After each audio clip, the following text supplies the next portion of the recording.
major history of tea is organic production. To me, tea is organic. For me, indeed, you're correct in saying organic tea, it's about the label, it's a sales ploy, because now everyone is more health conscious and thinks that by buying organic products, they're contributing to the environment. And there's a lot of producers who use organic, but are not necessarily that environmentally correct. Yeah. And that is a big problem. Now, when I speak of organic or natural teas for that matter, then I tend to refer to teas that are more what I would call traditional. Yes, I love organic tea, it's great. And I want more people to drink organic tea. But I don't promote organic tea because it's either healthy or environmental friendly.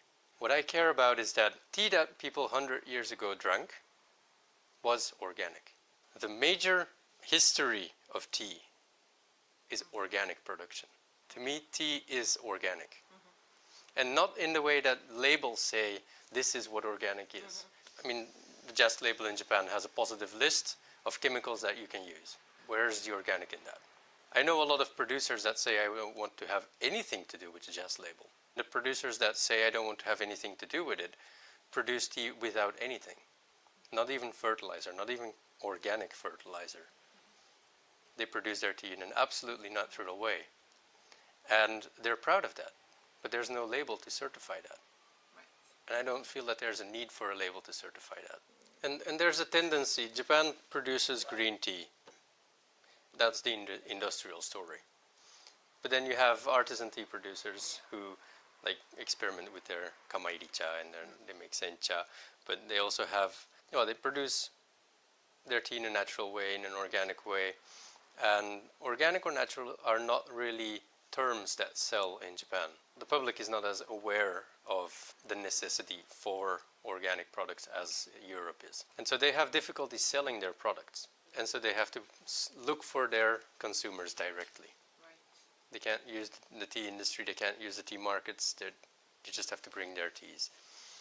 And so what they start doing is to look for diversity, because they can bring their green tea, but you can get green tea everywhere.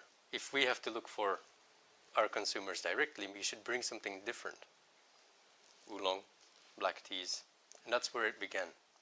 Why I look to these oolongs, and especially the very light ones, is 100 years ago and before that as well, when tea was picked in the fields, it was picked by hand pickers, collecting them in the big baskets. It would oxidize by the time that it reaches the factory. Even at the factory, the people who are hand rolling and processing the tea, they can only do small batches. So the tea that arrives has to rest on, and they had withering beds. Green tea 100 years, 200 years ago was withered. It's not as 100% fresh as it is today. So what I think is something like this might be more something of a green tea that was drunk 100 years ago.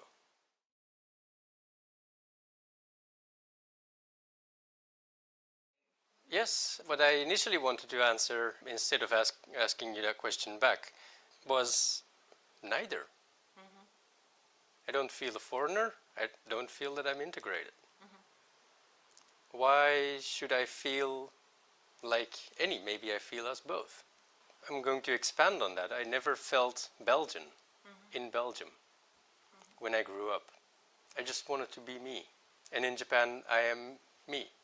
I'm not Japanese, I'm not Belgian, and to some I might be a foreigner. To others I might be more than a Japanese. It's not my decision to make.